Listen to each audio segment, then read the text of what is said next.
Salut les filles! Il est temps de briser le silence sur les fibromes. Pourquoi les fibromes sont-ils un tel tabou dans certaines cultures? Ils ne tuent pas, ils ne vous empêchent pas forcément de vivre, mais souvent, ils vous empêchent de bien vivre. Pourtant, dans beaucoup de cultures, on en parle rarement. Et quand on en parle, c'est à voix basse, avec honte. Oh, ce ne sont que tes règles. Dans certaines familles, on minimise les douleurs menstruelles. On nous apprend à nous taire, à endurer, à supporter. Une jeune fille qui saigne abondamment pendant 10 jours? C'est normal, tu es une femme maintenant. Non, ce n'est pas normal.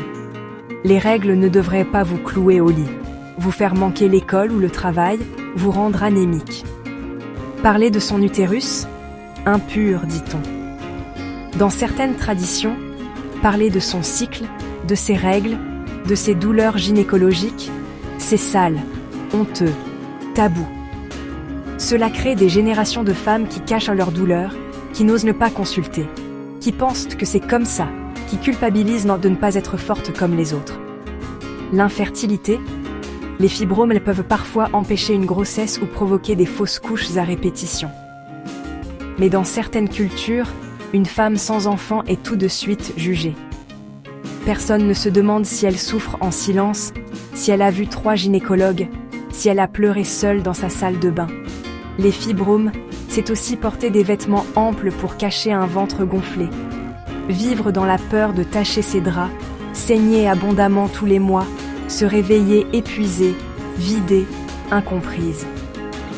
Briser le silence, c'est le premier pas vers la guérison.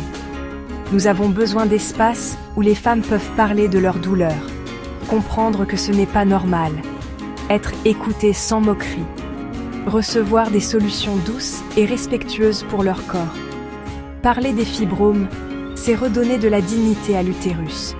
C'est redonner aux femmes le droit d'exister pleinement, même quand leur corps crie de l'intérieur. À toi, femme qui souffres en silence. Tu n'es pas seule. Ta douleur est réelle. Tu as le droit de parler. Tu as le droit de guérir autrement. Et tu as le droit d'être soutenue sans honte. Si tu as besoin de soutien, n'hésite pas à me contacter. Guérissons ensemble.